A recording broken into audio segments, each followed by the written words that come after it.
এপ্রিলের ২৩ তারিখে শুরু হয়ে ২ মে শেষ হওয়া এবারে সাংহাই অটো শো বরাবরের মতোই আয়োজক, অংশগ্রহণকারী ও দর্শকদের সমন্বয়ে সফল একটি আয়োজন।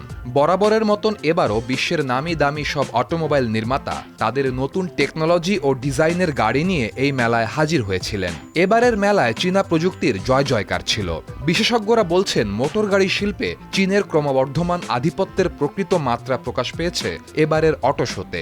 অতীতের চাইতে এবারই সবচেয়ে বেশি রাস্তার জন্য প্রস্তুত, শক্তি ও প্রযুক্তিতে ভরপুর গাড়ি এসেছে।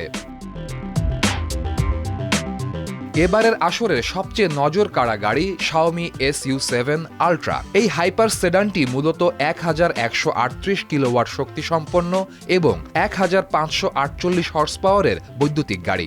এটি 1.98 সেকেন্ডে 0 থেকে 100 কিলোমিটার গতি তুলতে সক্ষম এবং মাত্র 5.86 সেকেন্ডে 0 থেকে 200 কিলোমিটার প্রতি ঘন্টায় চলতে পারে। কার্বন ফাইবার ছাদ, 285 কেজির maximum down force, 430 millimetre carbon ceramic brake, 500 hertz refresh রেটের টর্ক ভেক্টরিং সিস্টেম এবং অ্যাডাপটিভ ড্যাম্পার সহ ডুয়েল চেম্বার এয়ার স্প্রিং থাকছে এই গাড়িতে।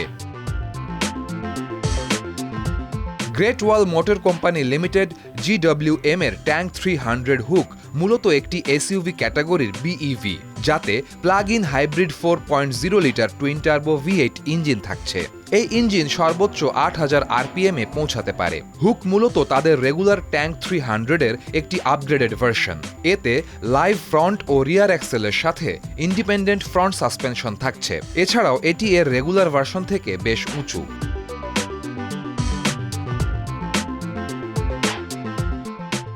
চীনা প্রযুক্তি প্রতিষ্ঠান হুয়াওয়ে তাদের মাইক্সট্রো S800 লাক্সারি সেডান নিয়ে এসেছে আরেক চীনা অটোমোবাইল কোম্পানি JAC কে সহযোগী করে।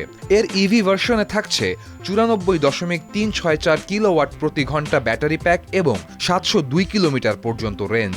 ইতিমধ্যেই এই গাড়ির 2108টি প্রি অর্ডার পেয়েছে প্রস্তুতকারক।